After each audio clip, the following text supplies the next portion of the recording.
देखिए बेटा, कल हमने करंट के और करंट के डायरेक्शन के बारे में डिस्कस किया था कि करंट का डायरेक्शन कौन सा होता है और करंट का कन्वेंशनल करंट का डायरेक्शन क्या होता है, और current due to the flow of electrons जब होता है तो उसका डायरेक्शन क्या होता है, उसके बारे में हमने डिस्कस किया था बेटा।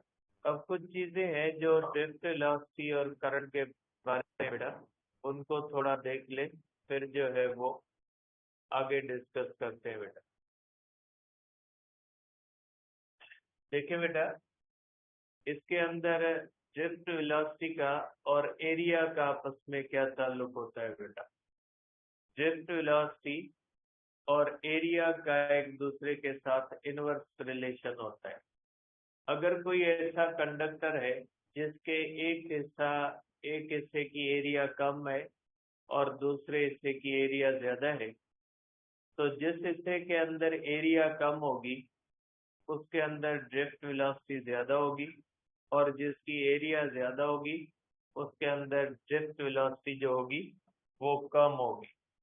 आप कहेंगे बेटा कि वेलोसिटी ड्रिफ्ट जो होती है बेटा वो इनवर्सली प्रोपोर्शनल होती है एरिया के, और एरिया 1 लेस देन एरिया 2 है, तो वेलोसिटी ड्रिफ्ट ग्रेटर देन होगी वेलोसिटी ड्रिफ्ट 2 से बेटा, कि यहाँ पे वेलोसिटी ज्यादा होगी और यहाँ पे वेलोसिटी कम होगी। आप इसको इस बात से समझ सकते हैं कि जैसे किसी पाइप के अंदर से जब पानी फ्लो करता है, तो अगर पाइप को आप पतला कर देंगे तो पानी उसे प्रेशर से फ्लो करेगा, और जब उसका डायमीटर आप बड़ा रखेंगे तो उसमें पानी जो फ्लो करेगा वो स्लो होगा और उसका प्रेशर जो होगा वो कम होगा। तो इसी तरह से जब करंट फ्लो करता है कंडक्टर में, तो कंडक्टर के ऐसे हिस्से जहाँ पे कंडक्टर का एरिया कम होता है वहां पे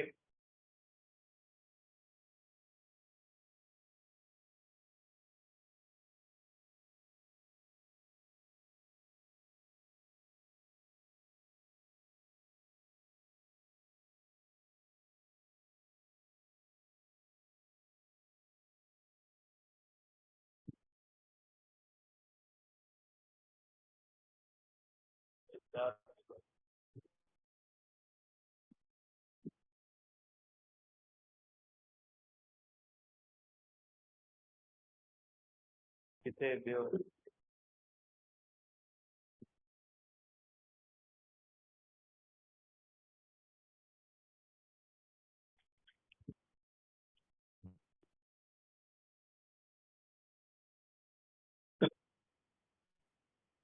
तो बेटा, वेलोसिटी ड्रिफ्ट जो होती है वो इनवर्सली प्रोपोर्शनल एरिया के होती है।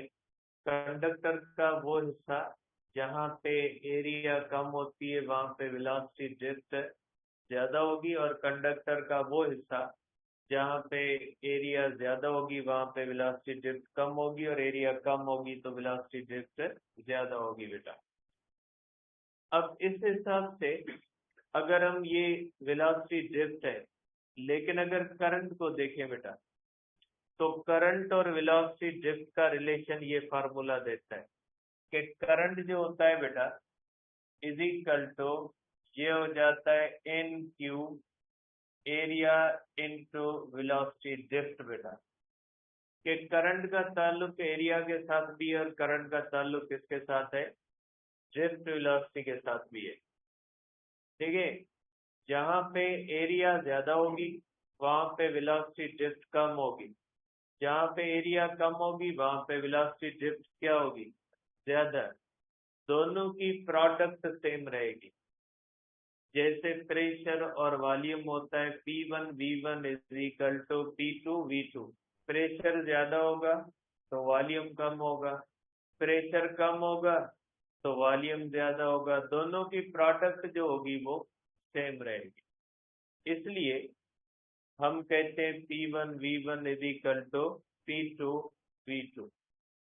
ठीक है बेटा, तो इसी तरह से जब करंट फ्लो करता है तो ये करंट एरिया और वेलोसिटी ड्रिफ्ट की प्रोडक्ट होता है। ये number of charges per unit volume है, इसकी यहाँ पे ये लिखा हुआ है, इसकी एक्सप्लेनेशन लिखी हुई है।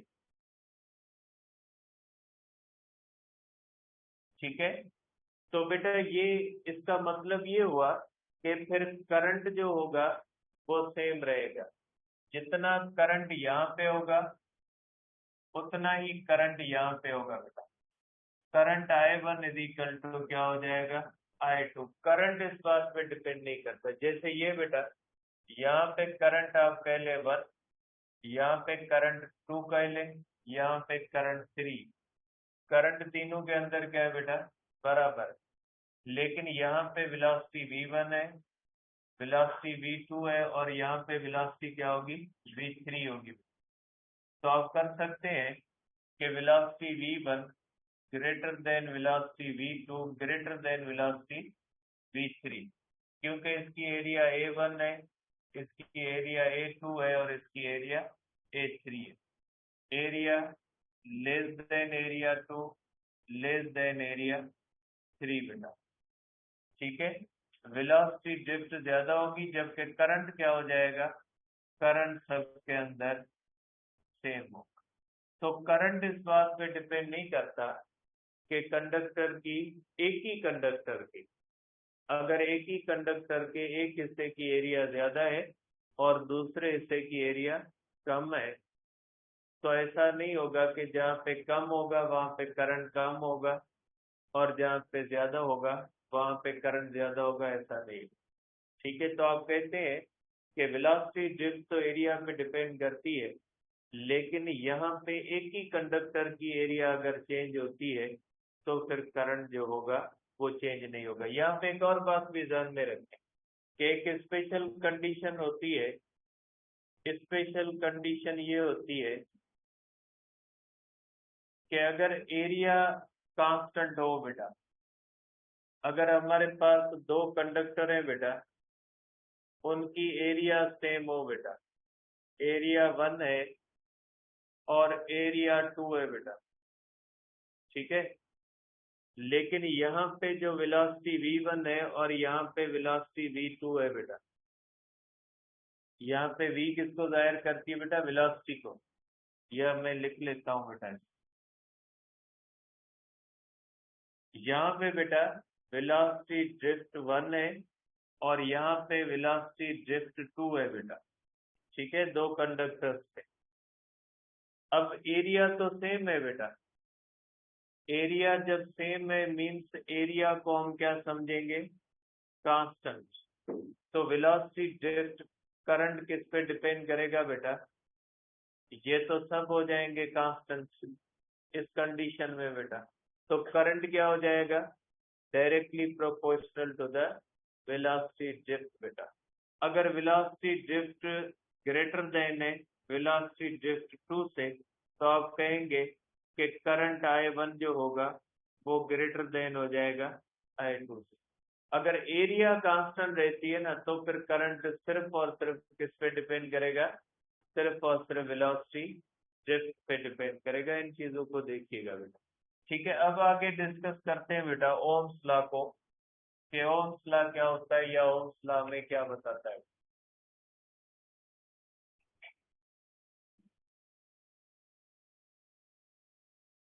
देखिए बेटा, ओम्स लॉ जो होता है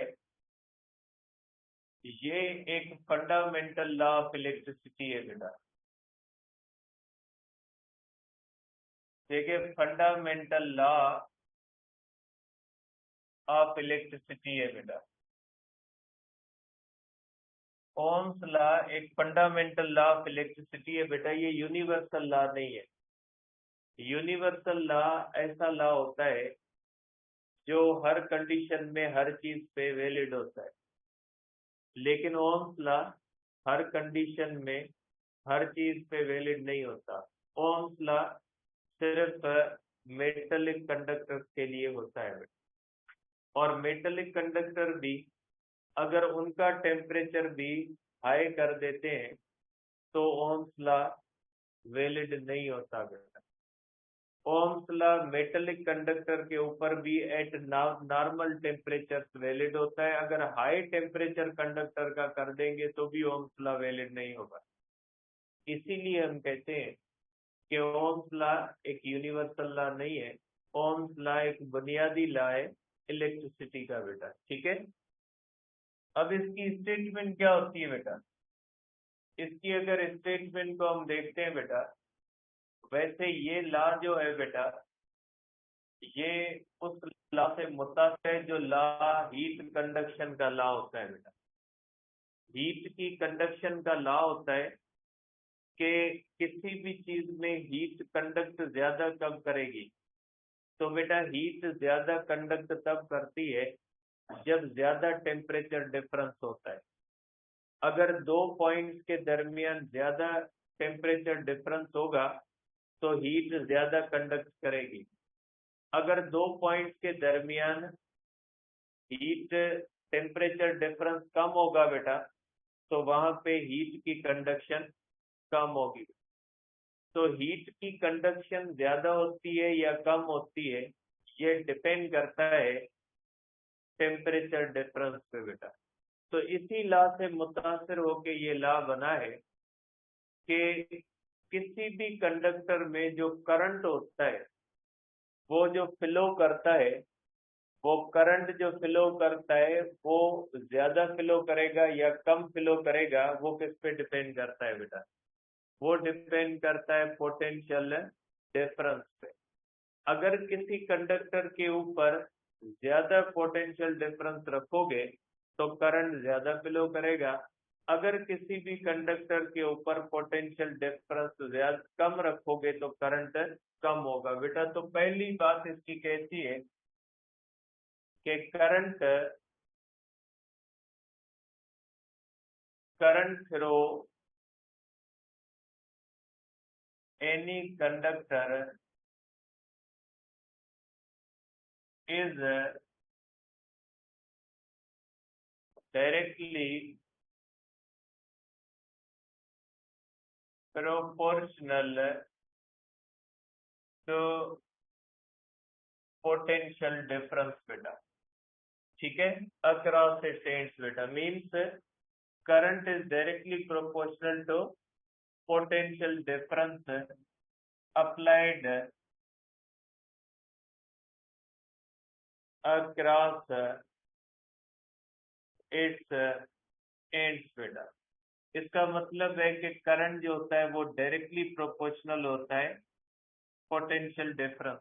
इसका मतलब ये होता है बेटा, अगर आपके पास एक कंडक्टर है बेटा, ठीक है, इसके ऊपर आपने पोटेंशियल डिफरेंस अप्लाई किया हुआ है 10 वोल्ट बेटा। इसका मकसद है ये 10 वोल्ट है बेटा और ये 0 वोल्ट है। तो पोटेंशियल डिफरेंस क्या हो जाएगा बेटा? पोटेंशियल डिफरेंस हो जाएगा बेटा V माइनस, बेटा आप इसको इस तरह कर दें कि 10 माइनस 0 इज इक्वल टू क्या हो जाएगा बेटा? 10 वोल्ट हो जाएगा। तो इसलिए हम यहाँ पे रख देते हैं बेटा V 10 वोल्ट है और यहाँ पे V 0 है, इसलिए हम कहते हैं डायरेक्टली प्रोपोर्शनल टू V। आप इसको इस तरह भी कहें बेटा, अगर एक कंडक्टर है, इसके ऊपर आपने पोटेंशियल डिफरेंस जो है बेटा ये 20 वोल्ट अप्लाई कर दिए, इसमें अगर करंट 1 है और इसमें करंट अगर 2 है बेटा, ठीक है, ये भी अगर कॉपर का कंडक्टर है और ये भी अगर कॉपर का कंडक्टर है बेटा, ठीक है, तो दोनों में करंट क्या हो जाएगा? I2 ग्रेटर देन I1 होगा, क्योंकि ओम्स लॉ कहता है जिसके ऊपर आपने पोटेंशियल ज्यादा दिया होगा उसमें करंट क्या हो जाएगा? ज्यादा होगा। तो ओम्स लॉ की पहली बात होती है बेटा, ओम्स लॉ कहता है जिस कंडक्टर के ऊपर आप पोटेंशियल ज्यादा दोगे तो उस कंडक्टर के अंदर ज्यादा करंट होगा। और ओम्स लॉ स्टेडी करंट के लिए अप्लीकेबल। अब ये स्टेडी करंट क्या होता है बेटा? स्टेडी करंट होता है बेटा डीसी। एक करंट होता है बेटा डीसी, एक करंट होता है एसी। जो एसी होता है बेटा वो पल्सेटिंग करंट होता है, वो स्टेडी नहीं होता।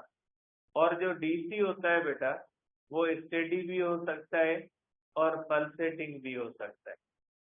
लेकिन जब हम बात स्टेडी करंट की करते हैं तो स्टेडी करंट हमेशा डीसी हो सकता है, एसी जो होगा वो कभी भी स्टेडी नहीं होता। कल मैं आपको बताऊंगा इसके बारे में कि एसी और डीसी करंट क्या होता है, तो उसके अंदर हम ये देखेंगे कि स्टेडी करंट क्या होता है।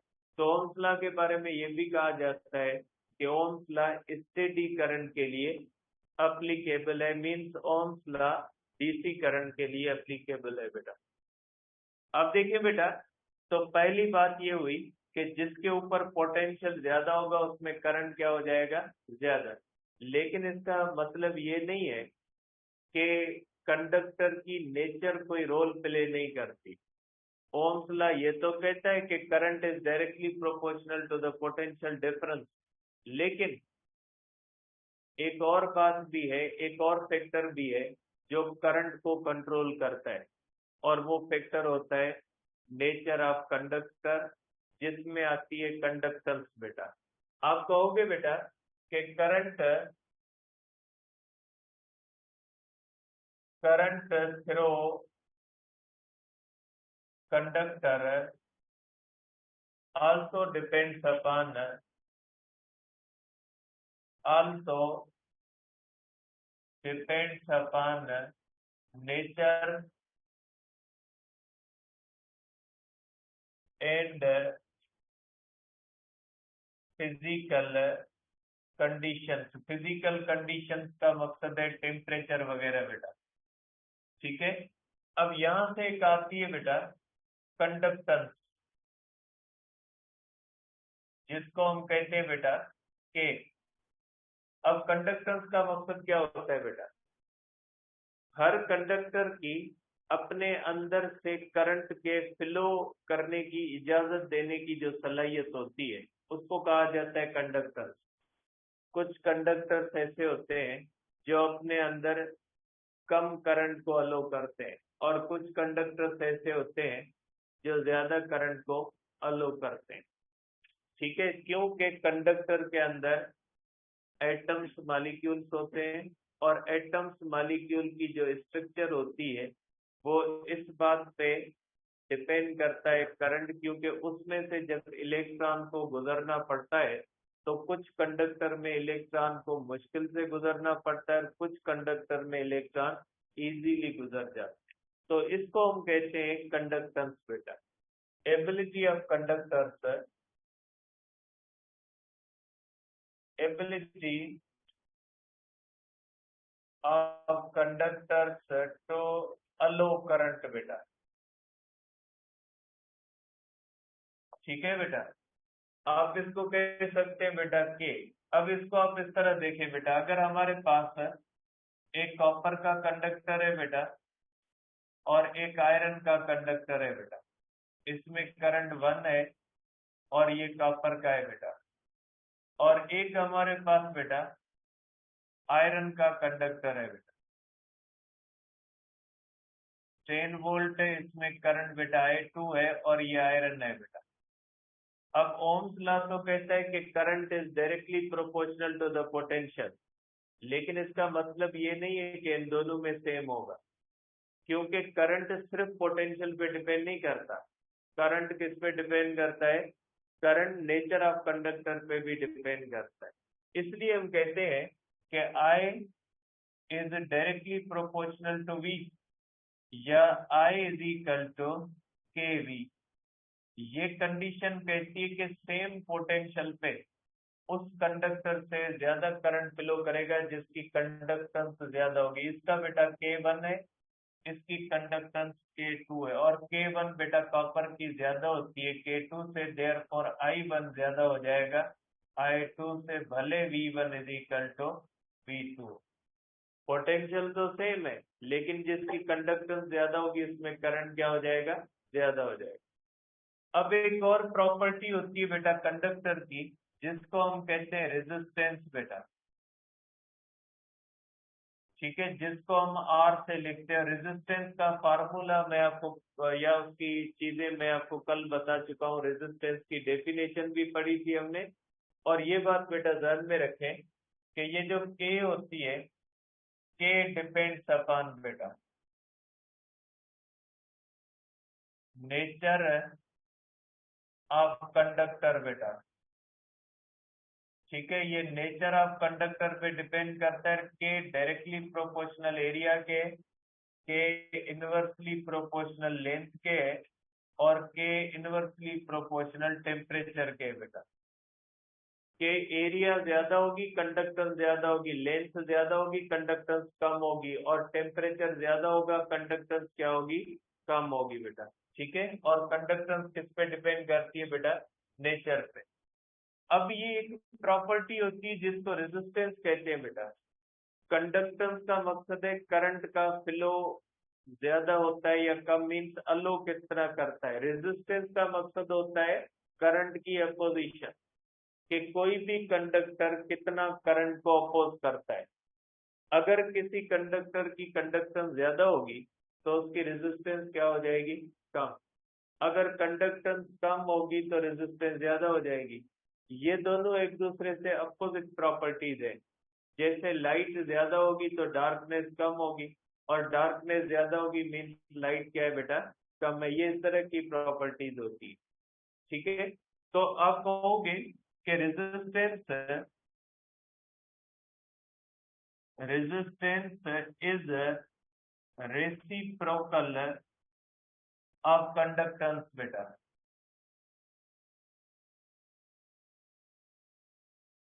बेटा रेजिस्टेंस रेसिप्रोकल होती है कंडक्टेंस की, तो आप कहेंगे resistance is equal to 1/K बेटा।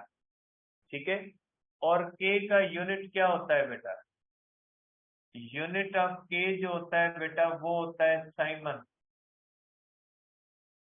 ठीक है, साइमन होता है या मो होता है बेटा। इसका जो यूनिट होता है बेटा वो जॉर्ज साइमन ओम के पीछे होता है बेटा। साइमन होता है या मो होता है कंडक्टेंस का। अब अगर यहाँ से हम देखें बेटा तो इसका यूनिट जो होगा वो कौन सा होगा बेटा, इसका यूनिट होगा बेटा ओम, जिसको हम कहते हैं बेटा, इस तरह भी लिखते हैं, इसका यूनिट या पर साइमन होता है या पर वो होता है, जिसको हम कहते हैं बेटा रो। ठीक है, सॉरी, जो ओम कहते हैं, और इसकी सिंबल भी जो होती है बेटा वो ये होती है। अब अगर आप इस सेंस में देखेंगे बेटा तो आई इज इक्वल तो होता है बेटा केवी। यहाँ से आप करोगे बेटा I is equal to 1/R into V, तो यहाँ से आप करोगे बेटा V is equal to I R. Means ये हो जाएगा बेटा V is equal to I R होता है। आप इसको इस तरह से कह लेंगे कि V is equal to I R होता है। ठीक है, तो ये भी ओम्स लॉ होता है जो आपको कहता है V is equal to I R होता है। ठीक है, तो इस तरह से बेटा ये हमारे पास ओम्स लॉ आ गया। अब देखिए बेटा कंडक्टेंस एंड रेजिस्टेंस बोथ। बेटा रेजिस्टेंस किस पे डिपेंड करती है वो आगे पढ़ते हैं बेटा, क्योंकि आपके पास जो नेक्स्ट टॉपिक है वो रेजिस्टेंस का है, उसमें हमें पता लग जाएगा रेजिस्टेंस किस पे डिपेंड करती है बेटा। अब देखिए बेटा आपके पास दो आ गए law, I is equal to K V या V is equal to I R. यहाँ से K हो जाएगा बेटा I/V, और R हो जाएगा बेटा V/I। Both K and R does not depend upon I and V। बेटा ये I और V पे डिपेंड नहीं करते, क्योंकि किसी कंडक्टर में I बढ़ेगा तो V भी बढ़ेगा। अगर I और V का डायरेक्ट रिलेशन है, क्योंकि बेटा आपको पता है I is directly proportional to V। Potential बढ़ेगा तो करंट भी क्या होगा बेटा, बढ़ेगा। रेशियो फिर भी क्या आएगा, सेम, क्योंकि ये रेजिस्टेंस और कंडक्टेंस ये कंडक्टर की प्रॉपर्टीज है। ये इस बात पे डिपेंड नहीं करती कि आपने कितना पोटेंशियल दिया, आपने कितना करंट गुजारा। ये कंडक्टर की प्रॉपर्टीज है और फिजिकल कंडीशन टेम्परेचर वगैरह पे डिपेंड करती है। ये इस बात पे डिपेंड नहीं करती कि करंट कितना आपने गुजारा, पोटेंशियल कितना आपने दिया, क्योंकि ये रेशियो है दोनों। और ओम्स लॉ कहता है दोनों एक दूसरे से डायरेक्ट रिलेशन रखते हैं, तो जाहिर सी बात है आई बढ़ेगा तो वी भी बढ़ेगा, रेशियो क्या आएगा, सेम। तो इसलिए हम कहेंगे कि आई और वी जो होते हैं वो डिपेंड, के और आर डिपेंड नहीं करते आई और वी पे, अगर फिजिकल कंडीशन सेम रहती है बेटा। If physical conditions remain same. ठीक है बेटा। अब आप कहोगे बेटा कि जो है वो only metallic conductors follow Ohm's law at normal temperature. बेटा हाई टेम्परेचर पे नहीं करेंगे। और फॉर ओमिक कंडक्टर्स बेटा, अगर ओमिक कंडक्टर के लिए हम आई और वी का रिलेशन बनाए तो ये बनता है बेटा। अगर आई और वी का हम ग्राफ बनाए बेटा, ओमिक कंडक्टर के लिए आई और वी बेटा डायरेक्ट रिलेशन रखते हैं, जितना पोटेंशियल होगा उतना क्या हो जाएगा बेटा, करंट। देयरफॉर इनकी लाइन क्या बनेगी बेटा, स्ट्रेट लाइन बनेगी। और इसका जो स्लोप होता है बेटा, इसका अगर ग्राफ का बेटा स्लोप ले तो इसका स्लोप किसको बेटा जाहिर करता है, बेटा इसका जो स्लोप होता है वो होता है टेन थीटा। और ये हो जाएगा बेटा आई अपान वी, जो किसको जाहिर करता है बेटा, कंडक्टर्स को जाहिर करता है, के को। बेटा स्लोप का मकसद होता है परपेंडिकुलर अपान बेस। बेटा ये परपेंडिकुलर होता है, ये बेस होता है। ठीक है। अब इसके अंदर अगर इस तरह से आपके पास दो ग्राफ हो बेटा, ये आई है और ये वी है बेटा, इसकी कंडक्टेंस K1 है, रेजिस्टेंस R1 है बेटा। और एक आपके पास ग्राफ हो बेटा, इसकी कंडक्टेंस K1 है, रेजिस्टेंस R1 है, I और V है बेटा। अगर आपसे पूछा जाए कि ये कंडक्टर 1 है बेटा, ये कंडक्टर 1 है और ये कंडक्टर 2 है, दो कंडक्टर के बेटा आपको ग्राफ दिए हुए। अगर आपसे पूछा जाए बेटा कि किसकी रेजिस्टेंस और कंडक्टेंस ज्यादा है बेटा, तो देखिए बेटा K1 ज्यादा होगी K2 से, और R1 ज्यादा होगी, R1 लेस देन होगी बेटा R2, क्योंकि इसका स्लोप ज्यादा है बेटा। स्लोप का मकसद है इस तरह से इंक्लाइनेशन, स्लोप की कंडक्टेंस ज्यादा है, और इसका स्लोप मीन्स एंगल, जिसकी एंगल बड़ी होगी उसका स्लोप बड़ा होगा। ठीक है, क्योंकि स्लोप किसके बराबर होता है, टेन थीटा के। और टेन थीटा होती है sine theta upon cos theta, तो थीटा जितनी बढ़ेगी साइन बढ़ेगी, कॉस कम होगी तो टेन थीटा बढ़ेगी बेटा। ठीक है। अब आप इस तरह से बेटा इसको देख सकते हैं कि इसकी इस तरह से होती है बेटा स्लोप। और इसकी एरिया बेटा, एरिया अंडर कर्व बेटा, इसकी जो एरिया होती है बेटा, ये वाली एरिया, ये एरिया किसके बराबर हो जाएगी बेटा, एरिया हो जाती है बेटा is equal to I into V upon two. ये हो जाती है बेटा पावर डिसिपेशन के बराबर। आपको पता है बेटा V इंटू आई किसके बराबर होता है बेटा, पावर डिसिपेशन के बराबर होता है, तो पावर डिसिपेशन अपॉन टू होता है। ठीक है, तो एरिया जो होती है वो किसके बराबर होती है बेटा, पावर डिसिपेशन के। और पावर डिसिपेशन क्या है आपका पढ़ा तो हुआ होगा, लेकिन आगे हमारे पास टॉपिक है तो पढ़ेंगे। तो बेटा आप कहेंगे कि एरिया अंडर आईवी ग्राफ जो होती है वो पावर डिसिपेशन को जाहिर करती है। स्लोप आईवी ग्राफ का जो होता है वो किसको जाहिर करता है बेटा, वो जाहिर करता है कंडक्टेंस को। या रेसिप्रोकल ऑफ रेजिस्टेंस भी मुख्तलिफ वर्ड के अंदर, लैंग्वेज के अंदर आप उसको एक्सप्रेस कर सकते हैं। ठीक है, अब आगे कल पढ़ेंगे बेटा। एक सिंपल सी बात सुन ले बेटा, जो ऑनलाइन वाले हैं बेटा, आपको ईमेल्स हम कंटिन्यूसली एक हफ्ते 10 दिन से शाम के टाइम पे भेज रहे हैं। अब हमने कल से आपको सुबह के टाइम पे भी भेजी है, तो बेटा आप उनको ईमेल के थ्रू ज्वाइन करना सीख लें।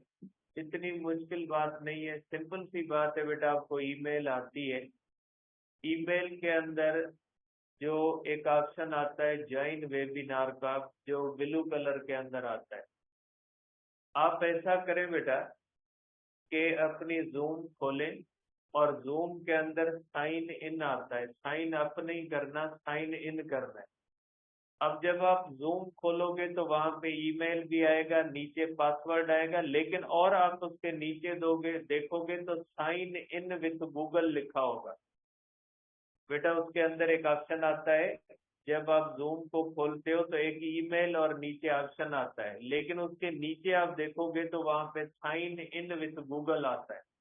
तो जब आपकी ईमेल से आप साइन इन होते हो तो आपको ईमेल और पासवर्ड नहीं लगाना, आपने just sign in with Google कर दे तो फिर खुद ब खुद जो है वो जूम जो होगी उसके ऊपर आप साइन इन हो जाओ, कोई बड़ा मसला नहीं है। ठीक है, और उसके बाद आपने ईमेल खोल के, ईमेल बेटा जूम की तरफ से आती है और उसमें देखें कि किस डेट की आप ईमेल खोल रहे हैं। आप पुरानी ईमेल खोल लेते हो और फिर कहते हो सर ये लिंक काम नहीं कर। आप देखें आपका किस टाइम के ऊपर किस डेट की ईमेल खोल रहे हैं, तो आप उसके ऊपर ज्वाइन वेबिनार करें तो हो जाएगा। इसका फायदा आपको भी है, हमें भी है। हमें ये फायदा होता है कि जो लिंक शेयर होता है उससे हमारी जान छूट जाती है। आपको फायदा ये होता है कि आपको न वेटिंग पे रखना पड़ेगा हमें, आप डायरेक्ट ज्वाइन करोगे, जब आपका दिल करे आप क्लास छोड़ के चले जाएं, जब आपका दिल करे आप ज्वाइन कर लें। ना आपको वेटिंग में डाला जाएगा, ना आपको इंतजार करना पड़ेगा, ना आपको रिमूव कोई करेगा। आपके कोड से मुख्तलिफ लोग ज्वाइन करते हैं तो फिर वो होता है कि आपको कभी ड्रॉप कर दिया जाता है, वो मसले होते हैं, या लिंक शेयर हो रहा होता है तो भी आपको मसले होते हैं। ठीक है, तो ये सारी चीजें इससे खत्म हो जाती है। सीख ले बेटा, ये कोई इतनी बड़ी कोई कैलकुलस इसके अंदर है नहीं, कोई इतनी कॉम्प्लिकेटेड एल्गोरिथम इसके अंदर है नहीं, सिंपल सी चीज है। अगर और भी आपको नहीं आता ना समझ में, तो आप बेटा यूट्यूब के ऊपर हर चीज की वीडियोस अवेलेबल है। ठीक है, आप सिंपली यूट्यूब के अंदर सर्च करें how to join Zoom webinar through email. आप ये सर्च करके एक दो वीडियो देख लें, आपको उसमें पता लग। इसमें बेटा आपको कोई कोड डालना नहीं होता, कुछ भी नहीं करना होता, एक सिंपल। और उसमें एक और भी होता है कि ये जो रिकॉर्ड करके कोई कहाँ पे अपलोड कर रहा होता है कोई, तो उसमें जो ईमेल होती है बेटा वो शो हो रही होती है। अगर कोई रिकॉर्डिंग करेगा हमें पता लगेगा कौन रिकॉर्डिंग कर रहा है, और एक ईमेल से सिर्फ एक ज्वाइन कर पाएगा। अगर फॉर एग्जांपल आपको ईमेल आई है, आपने किसी और से शेयर कर दी, हमें मसला नहीं है, कर दें शेयर। अगर उससे जिसने आपने शेयर कर दी उसने ज्वाइन कर लिया, आप ज्वाइन खुद ब खुद नहीं कर पाओगे, हमारा मसला ही नहीं है, बात ही खत्म हो जाएगी। अगर आप शेयर करते हो आपका कसूर है, हमारा कोई नहीं, क्योंकि इस पे शेयर सिर्फ आप कर सकते हो और सिर्फ एक बंदे से, एक बंदा एक ईमेल पे ज्वाइन करेगा। फिर आप खुद करें या वो किसी और को दे दे, हमें मसला नहीं है, क्योंकि हमें आपकी रजिस्ट्रेशन है, हमने आपको एक लिंक दे दिया, फिर आप ज्वाइन करें या तीसरा बंदा करता है, हमारा मसला नहीं है उससे। अगर कोई दूसरा बंदा करेगा तो फिर वही करता रहेगा, आप बैठे रहिएगा, आपकी अपनी क्लास चली जाएगी। ठीक है, तो इसलिए ये सारे मसले हल हो जाते हैं। अब ईमेल के थ्रू इतना बड़ा मसला तो नहीं है, इश्यू तो नहीं है कि आपने इसको जो है वो कश्मीर का इश्यू बना दिया है कि सॉल्व नहीं होता। अगर आप सॉल्व करना चाहें तो मसला नहीं, करें आप, और करना होगा, सिंपल सी बात है, करना भी होगा, क्योंकि हम अब लिंक टोटली बंद कर रहे हैं। हम गर्ल साइड पे लिंक दे रहे हैं क्योंकि उनको हमने बाद में लिंक देना शुरू किया। तो सीख ले बेटा, शाम को हम लिंक भेजते हैं ना, वो सीखने के लिए भेजते, रात एक बच्चे ने मुझे मैसेज किया कि सर मैंने आपका मैसेज पढ़ा था, अब ईमेल ले। भाई हम 15 दिन से कह रहे हैं, रोज कह रहे हैं कि भाई ईमेल दे, ईमेल दे। सर मैंने मैसेज नहीं पढ़े। अब देखें आर्ग्यूमेंट कौन सा, मैंने मैसेज नहीं पढ़े। उसी ग्रुप के अंदर रोज लिंक जाता है, वो आप देखते हैं। उसी ग्रुप के अंदर रोज पीडीएफ जाते हैं, वो आप देखते हैं। उसी ग्रुप के अंदर हमने मैसेज किया, वो आपने रात जाके पढ़ा। इसका मतलब है कि आप जानबूझ के सिस्टम को सबोताज करना चाहते हैं, वो हम होने नहीं देंगे। सिंपल सी बात, आपको मसले ना यूट्यूब के ऊपर हर चीज की सोल्यूशन की वीडियोस अवेलेबल। आप पढ़ते हो ना, टॉपिक भी पढ़ते हो ना यूट्यूब से, तो क्यों यूट्यूब के ऊपर आप ये चीज सर्च नहीं कर सकते, how to join through email? Simple सी बात है। ये आप नहीं कर, ये आपको पता नहीं है कि ये भी हो सकता है। बाकी तो सारी चीजें आपको पता है, बाकी ये चीज आपको पता है। ऐसे नहीं करें आप, एक रेस्पॉन्सिबिलिटी फील करें। अभी भी आपका मसला है, आपको ईमेल नहीं आती तो हमारा कसूर है। हमारा काम ये है कि हम आपको ईमेल भेजें, उसके बाद ज्वाइन नहीं होता हमारा थोड़ी मसला है, वो तो आपका मसला है। ज्वाइन नहीं होता ठीक है, हम आपको बताते हैं, लेकिन वो हमारा तो मसला नहीं, वो तो आपका मसला है। ज्वाइन तो आपने करना है ना, आपसे नहीं होता, आप नहीं करना चाहते, वो आपका इश्यू। हमारा काम है कि ईमेल नहीं आए, वो हमारा इश्यू है कि भाई आपको ईमेल नहीं आए, भाई ईमेल सही दे। और ईमेल चेक करें बेटा, स्पेलिंग में मिस्टेक आप करते हो, और कभी कभी @email.com लिख देते हो। भाई ईमेल नहीं है, जीमेल है। ऐसे नहीं कर। अब मैं कहता हूँ तो आप कहते हो सर आप बहुत रूड बनते हैं। अब आप कहें कि हम क्या करें? ऐसे नहीं करें, अब माशाल्लाह अच्छे बच्चे हो, अच्छे बने और अच्छे काम करें।